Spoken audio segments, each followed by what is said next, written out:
어제는 6.25 전쟁 71주년이 되는 날이었습니다. 또 6월은 호국 보훈의 달이기도 하죠. 정부는 국가를 위해서 희생한 분들의 최고의 예우를 다한다는 방침에 따라 보훈 정책을 강화하고 있습니다. 하지만 천안함 폭침 사태 재조사 논란과 광복회 내분 등 보훈 정책 방향을 놓고 여러 논란이 있는 것도 사실인데요.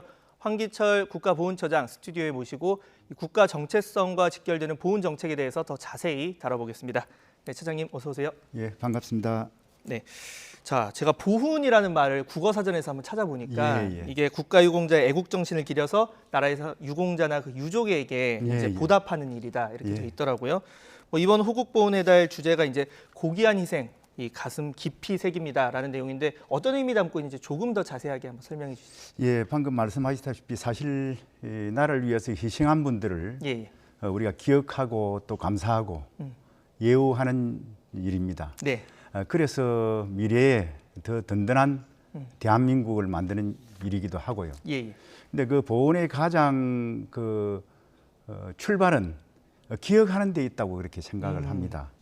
오늘날 우리가 누리고 있는 이 자유와 평화 그리고 번영은 바로 우리나라의 독립과 호국 그리고 민주를 위해서 헌신하고 희생하신 분들이 계셨기 때문에 가능했다고 그렇게 생각합니다. 네. 이런 취지에서 이번에 호국 보훈의 달을 고귀한 희생, 가슴 깊이 새깁니다 이렇게 정했습니다.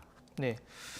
자, 그러니까 말씀하신 것처럼 전쟁에 나가거나 부당한 권력, 외침에 항거하는 그런 분들이 이제 국가 유공자고 대부분 그런 분들이 처음에 그 일을 할 때는 피해가 예상되면서도 그렇죠. 감수한 거니까 저희가 기억을 하고 보상도 해야겠죠. 해야 되는 건데. 자, 한미 정상회담 기간에 이런 게 있었어요. 그 미 한국전 전사자 추모의 벽이 워싱턴 DC에 착공이 됐습니다. 이게 그러니까 6.25 전쟁에서 전사한 미군 그리고 당시 이제 미군에 배속돼서 복무한 한국 카투사 이런 분들을 이제 이름이 새겨지게 된 건데 구체적으로 이 사업 의미도 짚어볼까요? 예, 저도 그 이제 추모의 벽 착공식의 현장에 있었습니다. 그 문재인 대통령께서 우리 대한민국 국민을 대표해서 미국 국민들에게 그 감사한 마음을 전하고 정말 그 진정성 있게 이렇게 말씀을 해주셨습니다. 거기 계셨던 우리 참전용사님들의 대부분이 90세 이상이 되셨고요.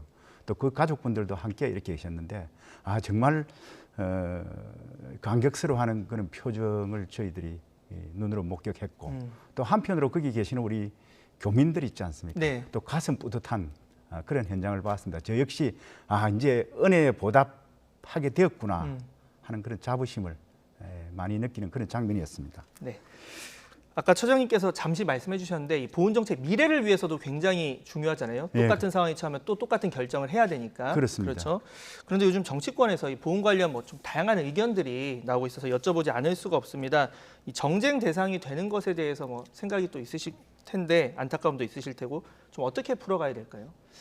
예, 사실 보훈은 국민을 통합시키고 또 애국심을 함양을 시키고 또 한편으로 연대와 협력의 그 바탕이 되어야 되는데 국민들에게 일부 그렇지 못한 점들이 비춰져 가지고 상당히 안타깝게 그렇게 생각이 되고요. 아시다시피 오늘의 이 굳건한 대한민국은 독립과 호국 그리고 민주의 어떤 정신적 가치 위에 이렇게 서 있지 않습니까? 그래서 시기와 형태에 따라서 좀 그 표출되는 것은 다를 수가 있지만은 진보와 보수를 떠나서 그 모두가 애국이라는 그런 하나의 어떤 가치로 기결되기 때문에 저희 보훈처에서는 그러한 가치들을 조화롭게 하고 한편으로 균형 있게 그렇게 예우를 해 나가도록 하겠습니다. 네, 자, 구체적 사안별로 좀 질문을 드려보면 천안함 생존 장병들의 국가유공자 등록 문제에 대해서 계속 거론이 되고 있는 게 사실입니다. 이 문제에 대해서 좀 어떻게 생각하시고 해결법은 없을지? 그 점에 대해서는 지금 제가 해군 출신이지 않습니까? 하여튼 모든 노력을 다해서 정부가 해결하기 위해서 방안들을 강구하고 있다는 말씀을 우선 드리고요. 사실 이 문제는 생존 장병들의 국가 유공자로 예우하는 그런 문제에 대해서는 등록 문제에 대해서는 2010년도 천안함 그 사건 이후에 계속 그렇게 제기가 되어 왔습니다. 이제 이렇게 제가 표를 통해서 보여드렸는데요. 판례를 가져오셨네요. 판례를 이제 제가 가지고 왔는데 천안함 승조원이 104명이었고 전사가 46분이 됐고 이분들은 전부 다 조금만 지금 이쪽으로 예, 예. 틀어주시겠어요? 카메라가 예. 3번에 있으니까. 다 이제 국가 좋습니다. 유공자로 다 등록된 분들이고요. 예. 생존해 계시는 58분은 현역에 24분이 계시는데 이분들은 앞으로 그 전역하게 되면 6개월 이내에 다 이렇게 등록 신청이 가능하고 네. 전역하신 34분 중에 네. 신청을 29분이 했습니다. 맞습니다. 5명은 하시지 않고. 그래서 현재까지 국가 유공자 등록이 13명이 됐는데 2018년 문재인 정부 출발 후에 한 7분이 됐는데 이 사실은 굉장히 그 여러 가지 심사 규정들이나 이런 부분들을 많이 완화를 했습니다. 했고 네네. 또 현재 10분이 진행 중에 있고요. 이제 밑에 보시면 미등록 6분이 계시는데 네. 이분- 오른쪽 하단에 있는 거. 예, 요 밑에 있는데 이분들은 앞으로 이제 본인의 그 희망하면 어떤 주로가 이제 그 PTSD라고 그 외상 스트레스 네. 장애죠. 그런데 신청하면 계속 저희들이 그런 그걸 그 진료 결과를 받아서 또 등록도 할 수 있고 그런 상황입니다. 그래서 앞으로 정부에서는 이런 분들에 대해서 선제적으로 국가보훈병원에서 진단도 받고 또 치료도 할 수 있도록 그런 모든 노력을 다 해 나갈 겁니다. 또 아울러서 심사 때 천안함의 그 당시에 피격될 당시에 특수한 사항 등을 고려해서 네. 심사의 여러 가지 요건들을 많이 반영할 그런 계획입니다. 네. 앞으로 생존 장병들의 어떤 그런 생활에 불편함이 없도록 저희들이 최선을 다해서 하도록 하겠습니다. 네. 자, 이번 정부 들어서 지금 독립유공자 포상이 꽤 이제 증가한 것으로 알고 있습니다. 이게 어느 정도고 또 어떤 부분에 중점을 두고 있는지도 들어볼게요. 예, 전체적으로 문재인 정부에서 보면 국가 유공자를 발굴하고 포상하는 그런 노력들을 많이 기울여 왔습니다. 네. 독립 분야도 그렇고 호국 민주 다 마찬가지인데요. 특히 그 독립 유공자 포상에 관해서는 제가 이렇게 표로 만들어 봤습니다. 이렇게 보시면 비춰주시겠습니까? 네. 전체적으로 보면 1949년 이후에 저희들이 포상이 시작됐는데 현재까지 총 그 독립유공자로 포상된 분은 16,685명입니다. 네, 지금 왼쪽 표에 나와 있는 예, 그래서 거죠? 72년 동안 그렇게 됐죠. 그래서 이제 문재인 정부에서 1,862명이 됐지 않습니까? 그래서 11%를 72년에 전체적으로 16,685명인데 네. 문재인 정부에서 1,862명이 됐고요. 11.2%. 예, 그렇죠. 그다음에 대부분 여성 독립 유공자 발굴에 대해서 상당히 좀 미진했습니다. 좀 인색했던. 왜 그러냐면 여성분들의 여러 가지 활동이라든지 이런 부분들이 나타나 있는 게 극히 적어서 그렇지만 저희들이 이제 여러 가지 일기라든지 수기라든지 기타 정언들을 중심으로 해서 해가지고 총 그 526명 중에 전체적으로 227명이 문재인 정부 출범 이후에 즉 다 43% 정도 되죠. 그 지금 예. 표 내용에 나오고 있는 건데 예, 그러니까 예. 526명 중에 227명 그래서 그렇습니다. 43.2%가 여성 독립 예, 유공자 그렇습니다. 이번 현 정부에서 예, 그렇습니다.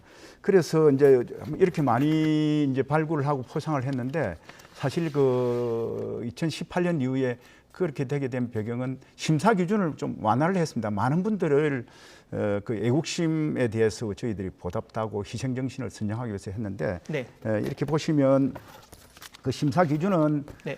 주로가 이제 바뀌어진 게 옥고 같은 경우에는 보통 한 3개월 이상 정도 돼야 됐는데 그것도 여러 가지 독립운동의 어떤 상황이라든지 사실을 확인하고 난 다음에 기준들도 완화됐고요. 여성 같은 경우는 앞에서 말씀드렸다시피 일기나 회고록 수기 등을 어떤 기준을 했고 학생 같은 경우에는 사실은 수행 사실이 없는 경우는 되지 않았는데 학생에는 퇴학하는 경우가 굉장히 그 중요하지 않습니까? 그 네, 학생 맞습니다. 개인에게는 중요하고. 그다음에 이제 강복 후의 행적이라든지 이런 부분들에 대해서 북한 정권이 적극적으로 어떤 수립에 기여한 사람이 아니면 사안별로 판단해 가지고 포상을 검토한 결과에 따른 것입니다. 그래서 앞으로 이제 올해도 저희들이 포상 기준을 보다 좀 완화해 가지고 광복절부터 또 적용을 해서 많은 분들의 그 희생 정신과 애국심을 보답하기 위해서 그렇게 최선을 다하도록 하겠습니다. 네, 사안 하나 더 짚어보면 예. 최근에 이 독립유공자 포상받은 김원훈 광복회장 모친 공적, 사실 그 모친의 어머니, 그러니까 언니죠, 언니 공적이다, 뭐 이런 의혹도 제기가 됐고 또 선친의 이제 독립운동 공문 기록도 이게 허위다, 가짜다, 뭐 이런 주장이 제기됐는데 보훈처에서 이 사안 어떻게 보십니까? 보훈처에서 지금 현 시점에서 구체적으로 말씀드리기는 좀 어렵습니다. 왜냐하면 저희가 지금 여러 가지 제기되는 주장과 의혹들에 대해서 전체적인 어떤 기록도 파악하고 참고인들에 대한 어떤 탐문도 하고 이런 과정에 있기 때문에 그래서 앞으로 그 면밀하게 사실관계를 파악을 하고 있다고 말씀을 드리고요. 또 특히 그 독립유공자의 서원에 관련된 그런 중요한 사안이기 때문에 보다 신중하고 명확하게 해서 사실관계가 확인이 되면 그때 그리 말씀을 드리도록 하겠습니다. 자, 이게 예정된 질문 마지막으로 짧게 하나만 여쭐게요. 이 남은 임기 기간 이것만큼은 꼭 이루고 싶다, 뭐 사업이라던가 정책 있다면 짧게 한번. 예, 전체 이제 말씀드리면 문재인 정부가 그간 보훈의 가치 중요성에 대해서 굉장히 많이 강조하고 있고 그 결과 여러 가지 성과도 있었습니다. 보시면 뭐 저 같은 경우에는 보훈처장을 장관급으로 격상이 됐고요. 네. 또 많은 국가유공자를 앞에서 말씀드린 발굴을 했지 않습니까? 아울러서 보상금이나 수당도 많이 인상이 되었습니다. 이제 또 국제 보훈을 해서 우리 참전국에 대해서 마스크도 300만 장이 지원이 됐고 그분들 초청하고 아까 미국의 그 기념비도 이렇게 세웠듯이 이렇게 많은 저희들이 이 활동을 했습니다. 업적을 가지고 있고요. 저 개인적으로 이루어지고 싶은 일이 있다면 한 두 가지 정도인데 하나는 우리 보훈에 관한 것인데 3.15 행사와 8.15 광복절 그것이 이제 독립에 관련된 건데 안전행정부에서 하고 있어서 그것을 보훈처로 일어나시켜 가지고 보다 통일된 어떤 메시지를 국민들한테 전해야 되겠고 그다음에 이제 서울 현충원이라든지 그다음 전쟁기념관 사실 어떻게 보면 예우하고 선양하는 그런 시설이지 않습니까? 그래서 그런 부분들에 대해서 이제 저희 보훈처에서 관리해서 국민들에게 보다 나은 서비스를 제공하고 싶다 하는 생각. 이제 두 번째는 정말로 그 나라를 위해서 헌신하신 분들이 그 자랑스럽고 명예롭게 하는 일이지 않습니까? 또 네. 아울러서 이를 우리 국민들이 존경하는 어떤 그런 문화를 좀 확산을 시키기 위해서입니다. 그래서 미래 세대들을 위해 가지고 보훈문화진흥원 그 앞에 교육이 들어가면 더 좋고 보훈교육문화진흥원을 만들고 싶습니다. 네. 자, 오늘 말씀은 여기까지 듣겠습니다. 네, 지금까지 황기철 국가보훈처장과 함께했습니다. 오늘 시간 내주셔서 감사합니다. 예, 감사합니다.